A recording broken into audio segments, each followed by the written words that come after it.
to Amsterdam, capital city of the Netherlands. What better way to experience this compact and very international city than from the unique perspective of its waterways? There certainly are a lot of them. This city has over 100 kilometers of canal. Amsterdam is known for being friendly, open-minded, and progressive. It's a popular place to visit and do business. Just think, in a population of only 800,000 people, you can meet 170 different nationalities. This area's rich history adds a sparkle that's never far below the surface. During the 17th century, Amsterdam shone especially bright, like gold. This golden age was an extraordinary time. Politics, art, and business all reached new levels of sophistication. Dutch shipbuilders revolutionized sailing. Amsterdam boasted a thriving stock exchange, and painters like Rembrandt and Vermeer produced remarkable art.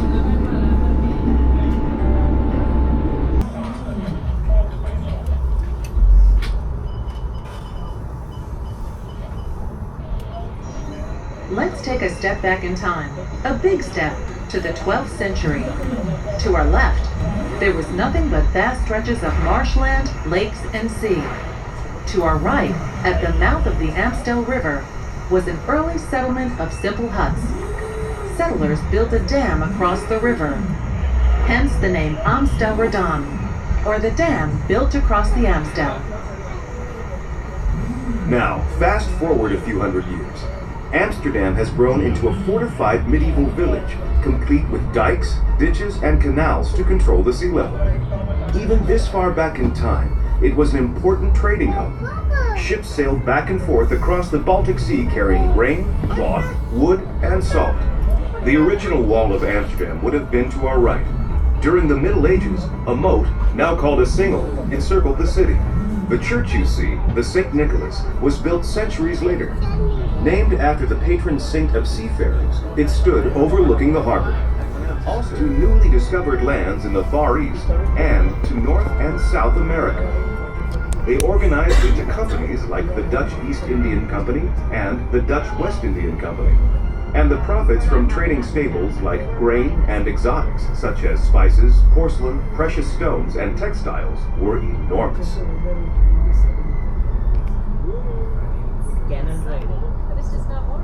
Yeah, if you were here 400 years ago, this was all water or swamp, and no buildings, of course. Since 2012, these buildings are here, and this one is actually put there 2 years ago. The company Booking.com, you see that on the left-hand side? It's the headquarters worldwide. If you booked at Booking.com, you will be registered in Amsterdam because it's here since 1997. 2 Amsterdam students started their website, and now it's one of the biggest e-commerce companies in the world, Booking.com.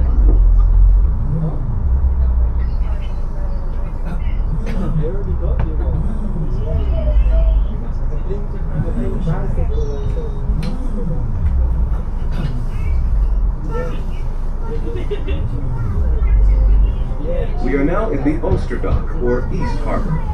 It was constructed at the beginning of the 19th century. The tall, green ship-like building is NEMO, the Children's Center for Science and Technology. With lots of interactive exhibits, it's a popular place for families.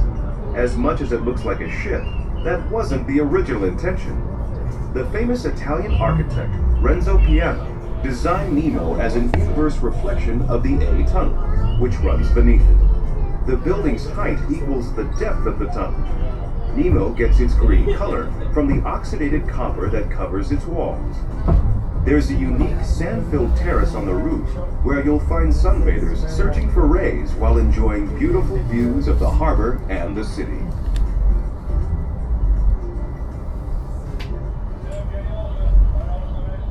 Yeah, that's Nemo on the right hand side. On the left hand side you see a small house. You see that? This is a bridge master house. It's now a hotel room. There's a company who bought all these bridge master and log master houses, turned it into hotel rooms. You pay a lot of money because you have a lot of space and a beautiful view. It depends on which one you are. It's between 500 and 1,000 euros, but I will show you a couple of them.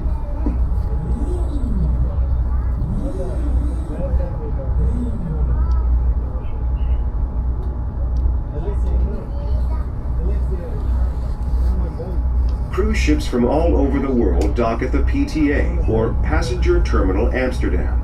It's shaped like a wave, or the back of a whale. Some locals like to call it the gold fish, because the tourists brought here by the big cruise ships help to bolster the economy. And the biggest cruise ships are able to come here in Amsterdam. So behind us there is a big water leading to the North Sea.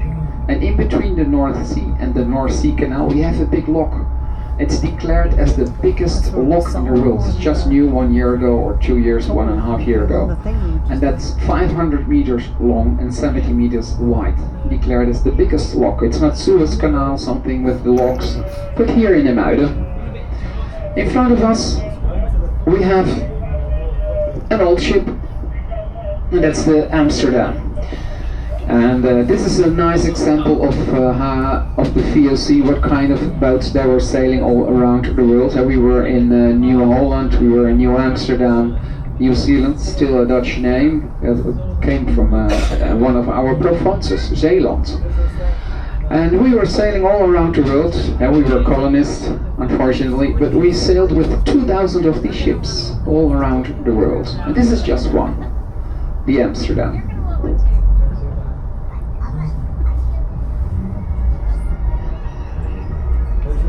The Maritime Museum is housed near the old harbor in a very large building that was once the weapon arsenal or warehouse for the Amsterdam Admiralty. There were originally 2 docks in front of the building for constructing and arming warships of the Dutch Republic with cannons and other weapons. A replica of a trade ship called the Amsterdam is now docked outside the museum, giving insight into just how small and cramped sailing conditions were. The building was renovated and reopened in 2011. A beautiful domed glass roof was installed over the spacious inner courtyard. The roof is shaped like a compass rose, and during the day you can look up and see lines like those on an old map. After dark, hundreds of tiny LED lights blink on, creating the illusion of a starry night. The museum is well worth a visit and contains shipping and sailing artifacts and collections of maps, weapons, model ships, as well as paintings of naval officers and dramatic sea battles. Yeah, you see these open hatches. These were for the cannons, and the cannons came from the warehouse here on the right hand side. It's now a museum. It was built in 1656. So the ammunition and the cannons came from the warehouse here on the right hand side. On the left hand side you see of course the back side of the Amsterdam. It has some nice details. Neptunus of course at the back side of the boat. You see at the top the crown. The crown is for Maximilian, the Emperor of Habsburg. He gave the city a crown on his crest in 1487. So he was happy with Amsterdam. And the crown you will find everywhere, through whole Amsterdam, on each street lamp and also on bridges. You see the flag of Amsterdam with the 3 white crosses and the VOCA. VOCA means Verenigde Oost-Indische Compagnie, United East Indian Company Amsterdam. Amsterdam had 50% of the shares of the VOC. Also, we had a lot of fires, because all these houses were from wood and causing a lot of fires. The 3rd cross is the best, the Black Plague. And the last Black Plague was in 1664. Oh, nice sunset. How do you say that? The sun's going down. They're beautiful. Left hand side we also have a bridge master house, and that's also a hotel room. Or changed into around 700 euros I believe. But then you have a beautiful view over this part of Amsterdam. So heading to the center of Amsterdam via the new Gentleman's Canal. It goes over to the Gentleman's Canal itself, and then we cross the Amstel River, the natural river.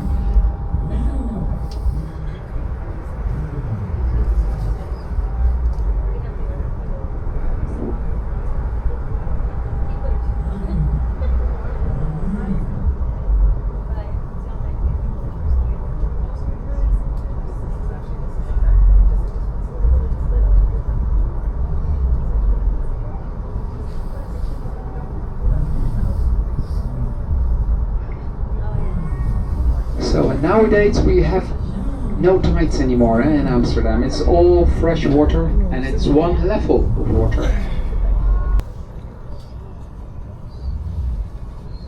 How many canals do we have? More than 100 kilometers of canals. They are all handmade, of course, and they are 3 meters deep. And we always say 1 meter of bicycles. There are so many bicycles in Amsterdam. A big part of them ends up into the canals of Amsterdam. There's a special boat taking out the bikes out of the canals of Amsterdam. 10,000-20,000 is quite normal.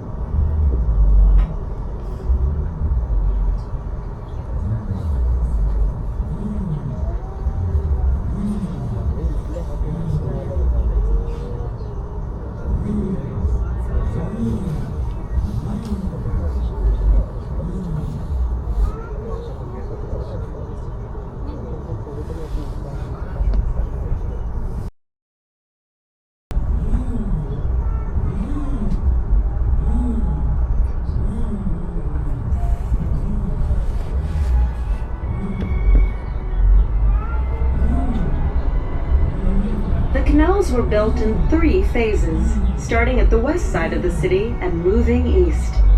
They reached this area, the Plantage, toward the end of the 17th century.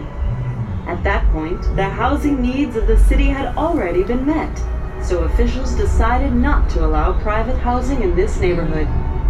Instead, the space was filled with gardens, courtyards, and charity homes for the elderly. By the 1800s, people began building homes in this area. Notice its unique feel, with more greenery and wider lanes than anywhere else in the city.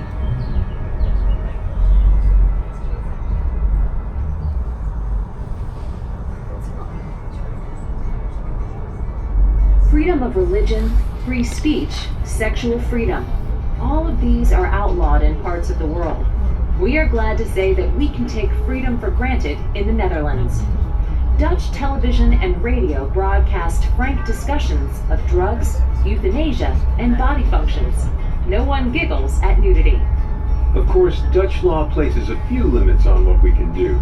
Discrimination, libel, and slander are illegal. So was blasphemy until 2014. Like every society, we Dutch have our taboos and disagreements. But on the whole, we're grateful to have a nation devoted to freedom for all. In 2013, Amsterdam's botanical garden, the Hortus Botanicus, celebrated its 375th anniversary, making it one of the oldest in the world. It began as a modest medicinal herb garden and grew substantially during the Golden Age, as Dutch explorers traveled to the East and West Indies and other faraway places. They brought back exotic plants and seeds, including the tulip, the potato, and tobacco, all of which are now considered common. The Botanical Gardens collection has grown to contain thousands of specimens, from the common to the very rare. Nearby you'll find Wertheim Park, one of Amsterdam's oldest public parks. This picturesque green area is home to the Auschwitz Memorial, a series of broken mirrors. They're positioned to reflect the expansive sky above, symbolizing the broken heaven above Auschwitz. The area we're sailing through was originally part of the Jewish neighborhood. During the Spanish Inquisition, Sephardic Jews from Spain and Portugal fleeing persecution found refuge in Amsterdam. The 17th century brought a second wave of Jewish immigrants. This time they came from Central and Eastern Europe, and most were very poor. They were attracted by good work prospects and the freedom to practice their religion. Before long, Amsterdam had the largest Jewish population in Europe. Unfortunately, World War II changed that. As the war approached, 80,000 Jews lived in Amsterdam. By the time the war was ended, there were only 5,000 left.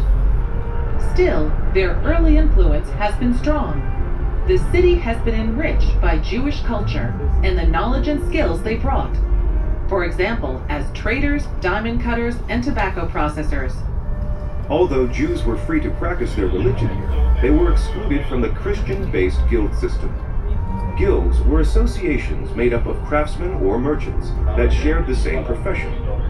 These associations set up trade monopolies, quality standards, prices, and they often had some political power. Guild members also worshiped together.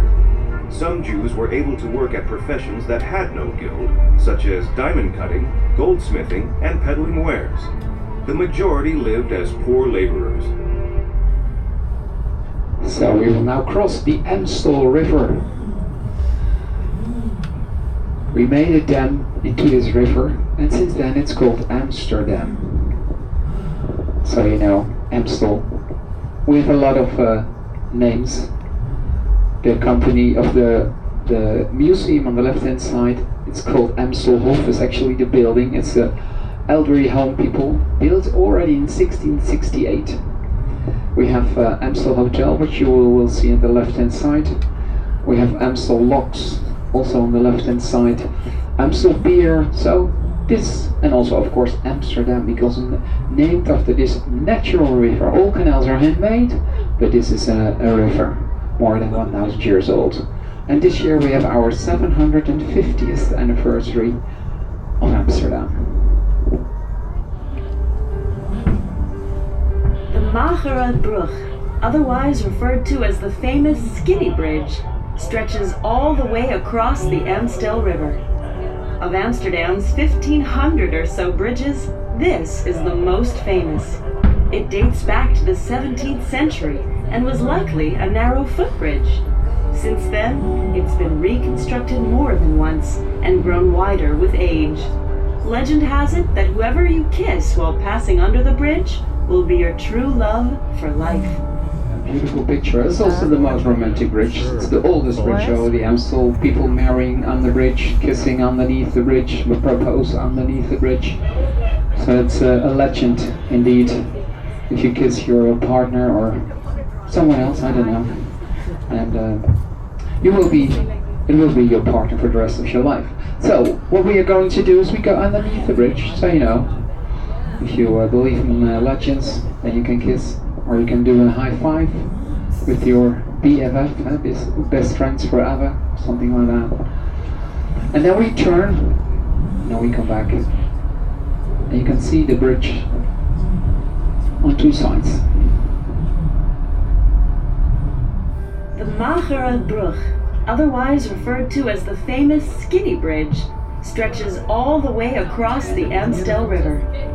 Of Amsterdam's 1,500 or so bridges, this is the most famous. It dates back to the 17th century and was likely a narrow footbridge. Since then, it's been reconstructed more than once and grown wider with age. Legend has it that whoever you kiss while passing under the bridge will be your true love for life. Yeah, there we are almost. So under the bridge, only under the bridge it's valid. If you kiss the rest of your life, stick to each other. Now it's the most romantic bridge of Amsterdam. I will turn to the right hand side. What you can see here on the left hand side, you see in the middle a small house. And that's a hotel room. You see that with the little lights on the roof? That's a hotel room, 1,000 euros a night. But then you see a beautiful night, the whole night, the Skinny Bridge illuminated. It's the Amstel Locks, of course, named to the river. You see the Amstel Hotel behind it with the two flags at the top, and you see the Oscar Royal Theatre. Beautiful theatre built in 1889. And we go back. Today, our waterways are so clear you could swim in them, but please don't. Keep an eye out for the Royal Theatre Canal, a stately four-story building with a curved roof line facing the Amstel. It was commissioned by circus master and businessman Oscar Carré. Originally used as a circus theater, today it hosts everything from theater and dance to concerts and variety shows. We have three main canals, you know that, or maybe you don't know that, but we were at the British Canal, and these are a half circle around Amsterdam. And this on the left hand side is the Keizersgracht, the Emperor's Canal. And then we go into the Herengracht, the Gentleman's Canal. So we have three main canals, UNESCO World Heritage Protected Area since 2010. Only the three main canals. The center itself, it's older. We have the oldest canal is built in 1325, 700 years ago. Maybe if you also see the opera and music theater on the right hand side, the Stopera. And if you look carefully, you see a beam of light into the air. We have that the whole year. Why? Because we are 750 years young, and the beam has to do that we are 750 years. So our celebration year, the beam will be there the whole year.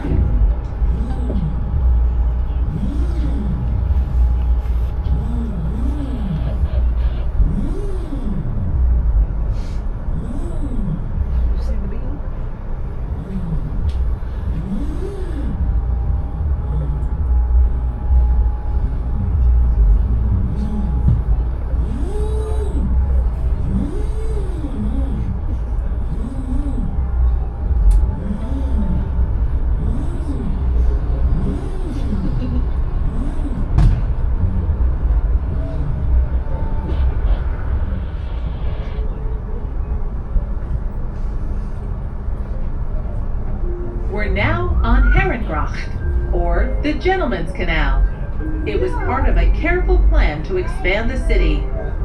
In the early 17th century, a time of tremendous physical and economic growth, 3 new canals were laid out in concentric rings. The Herengracht was innermost. The Keizersgracht, or Emperor's Canal, was in the middle, followed by the Prinsengracht, or the Prince's Canal. The wealthiest citizens, shipbuilders, merchants, investors, and politicians built elegant mansions on the Herengracht. The Keizersgracht was solidly middle class, while the Prinsengracht had a more industrial atmosphere. Of the 3 canals, the Prinsengracht was the only one that connected directly to the harbor, and its low sides were designed for loading and unloading cargo. And so, the farther you lived from the city center, the lower your social class. Today, this would no longer hold true. All of the city center is expensive. Yeah, you heard it. It's quite expensive here in the center of Amsterdam, especially here on the Herengracht, the Gentleman's Canal. Here are the biggest canal houses. A standard canal house in Amsterdam is 3 windows, it's 6 meters wide. And on the Gentleman's Canal, it's 12 meters wide. Some of these have 1,000 square meters inside, and the square meter price nowadays is 18,500 euros per square meter. So if you have 1,000, it's approximately 18.5, 15, 20 million. And if you have less, it's of course less, but it's in the millions. Take a look at all these. This is a Waldorf Astoria hotel, expensive hotel. You pay 1,100 euros a night until 7,000 euros.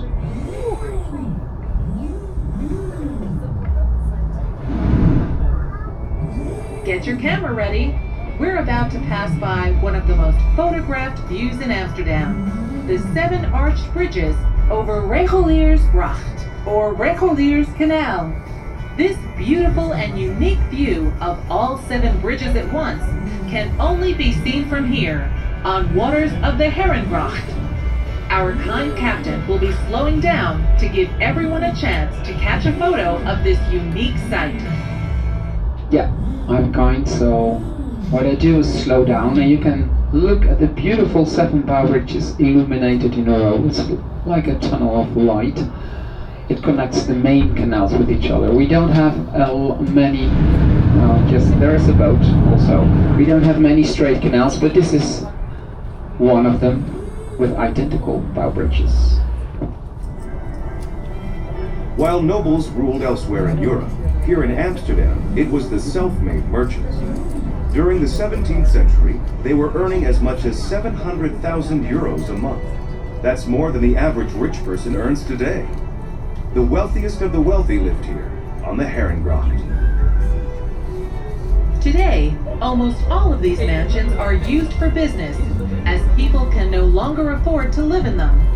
An exception is the city's mayor, whose official residence is at number 502 Herrengracht. Look for the gray facade with white columns just before the bridge. The golden age of the 17th century was a stellar time for Amsterdam. From politics and the economy to arts and science, everything flourished. And the city was now the most important trade center in Europe. There are many reasons for Amsterdam's astounding success. It had the largest and most progressive shipbuilding industry in Europe. Dutch traders sailed farther than anyone else to newly discovered lands in the Far East and to North and South America. They organized into companies like the Dutch East Indian Company and the Dutch West Indian Company, and the profits from trading staples like grain and exotics such as spices, porcelain, precious stones, and textiles were enormous. Now let's slip back in time to the 17th century. Imagine a colorful scene. Gentlemen in fine clothing on the street, speaking different languages.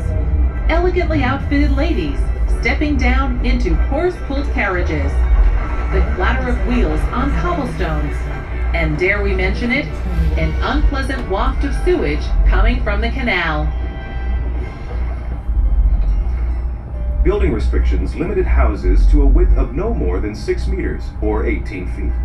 But those who could afford got around this by buying 2 adjacent lots and building a double house. Some of these double homes even had 2 different facades. There was no restriction on depth, and with 20 to 40 rooms, a large private garden, and a coach house behind that, mansions often stretched all the way over to the next street. We're now at the so-called Golden Bend of the Herrengracht, the most lavish section of all. Imagine going into one of these sumptuous homes.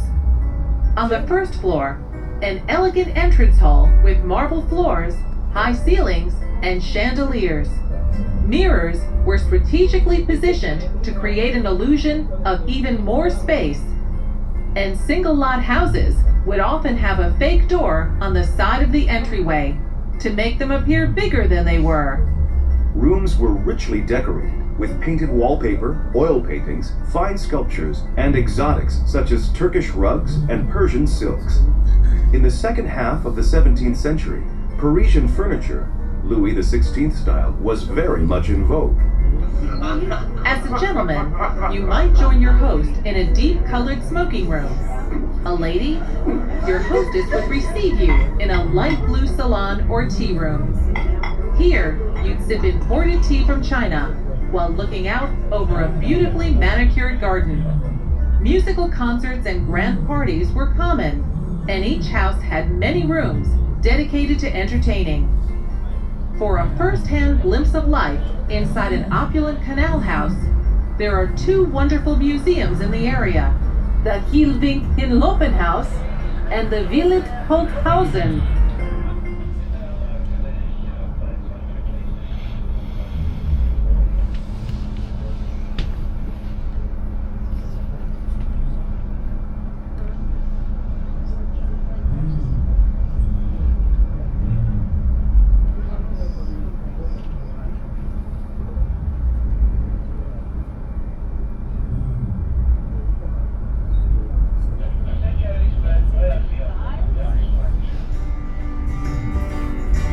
We pass by these richly decorated canal houses. There's so much to notice. So many flourishes and details.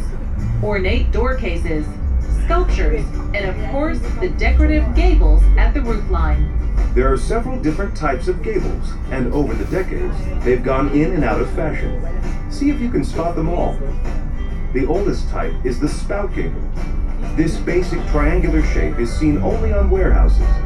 The 17th century step gable looks just as you'd expect, a series of steps. The neck gable, with its straight up and down sides and scrollwork decorations, came a bit later, followed by the bell gable, which has a more rounded, bell-like shape. By the 18th century, the cornice, a flat-top gable, was most popular.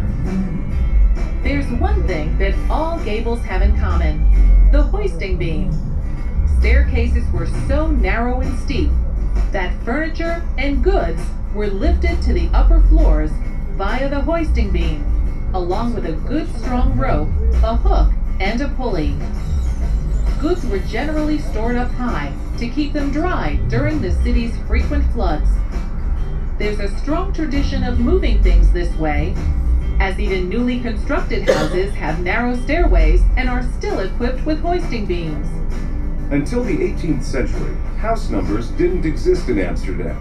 Instead, people relied on gable stones. These carved and sometimes colorfully painted stones were set into a house's facade, often above the door.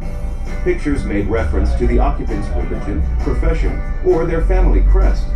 For example, a butcher might have a picture of a lamb, a dentist might have a tooth, a miller a windmill. Illiteracy was high, but such symbols were easy to understand. As we ride along the canals, keep an eye out for gable stones. There are more than 650 throughout the city. As you find them, you can challenge yourself by guessing what they might mean. You may have noticed that most of the city's houses are made of brick. That's because bricks could be made locally. They were very porous compared to bricks of today, and had to be oiled, tarred, or painted to protect them against the weather. You'll only see stone on the facades of the wealthiest of homes, because it had to be imported, costing much more than brick.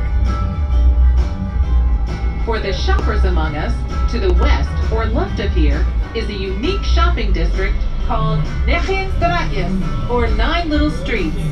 Each street is a block long and full of quirky boutiques and specialty shops. It's a relaxing and fun place to explore.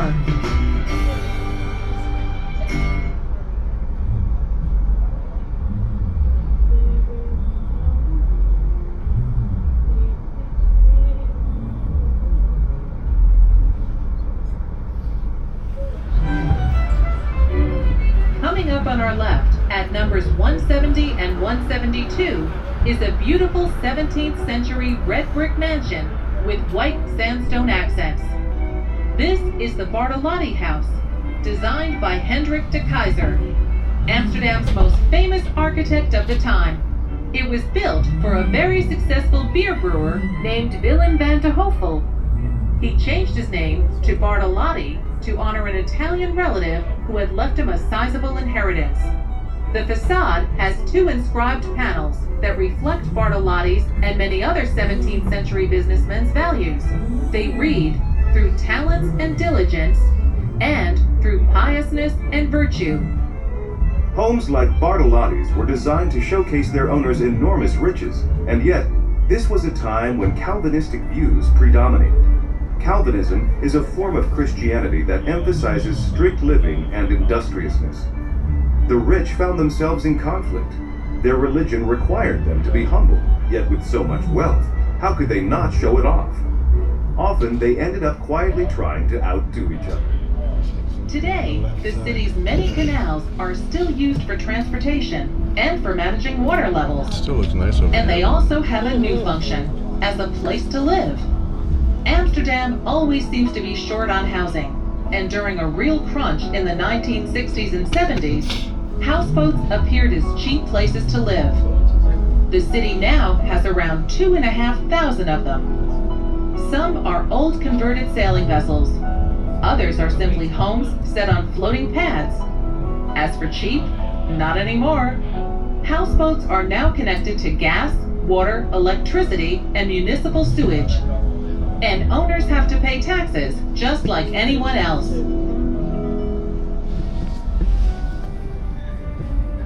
Have you noticed how many homes have brick facades or faces? At first, Amsterdammers built their homes entirely out of wood, but after 2 massive fires at the end of the 16th century, the city took action. It passed a law requiring that all newly constructed buildings have facades made of non-flammable brick or stone. But all older buildings were still made of wood, and Amsterdam experienced one of its biggest fires along the Keizersgracht during the 18th century. Today, the risk of fire persists.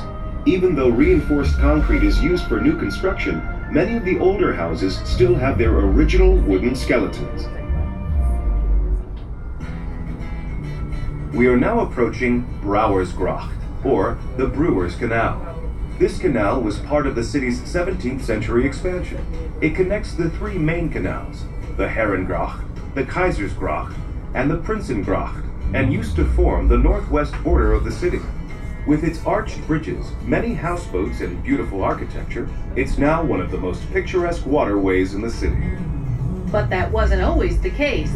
Many of the industries banned from residential areas ended up here. That included the smelly ones, like leather and whale oil processing. And of course, beer brewing, which gave the Brewers Canal its name. Because water quality was so poor, people turned to beer as a safer, healthier drink. Only the rich could afford wine, which was imported, but everyone drank beer. Many of the buildings you see are old workshops and factories, or warehouses. Merchants originally stored goods in their houses, but as trade increased, more and more warehouses were built. See if you can spot some. Look for triangular spout gables and windows with wooden shutters. The shutters help keep goods dry and dark. We are now on the Sigel, passing through locks that were originally built to regulate Amsterdam's water levels and to keep the city from flooding at high tide. Nowadays, locks and dams further out have closed Amsterdam's harbor off from the North Sea, and city residents don't have to worry about tides. Instead, the locks are used to flush water through the canals, keeping them clean. Amsterdam replaces the gate every 50 years or so. If you look closely, you might find the date these gates were last replaced. It's recorded on the gates themselves. And no talk about transportation in Amsterdam would be complete without mentioning bicycles. You've probably figured out that they're Amsterdammers' favorite mode of transport. All around Central Station are places to park, from a huge multi-level bike parking area to a converted ferry filled to capacity with bikes. More people bike than drive to work, and it's estimated that the city has around 1.6 million bikes. That's more bikes than people. In typical Dutch style, the bikes are very practical, single-speed coasters with foot brakes, sometimes with a crate in front for carrying everything under the sun, including children. In Amsterdam, expect to see everyone from the sophisticated business executive to the harried mother of three, pumping away on a two-wheeler.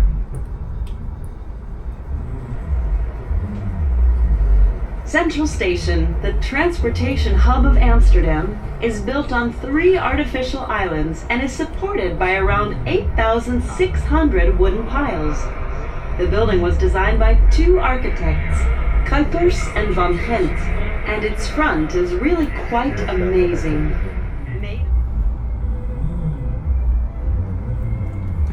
Coming full circle, we're now approaching Damrock, the original mouth of the Amstel, and nearing the end of our cruise. It's here where the Amstel once met the A, that a few peasants with dreams of building a future spawned this great city. Clearly, their ingenuity and hard work have paid off. That first dam across the river started a series of events that's led to the incredibly unique and picturesque Amsterdam we're able to enjoy today.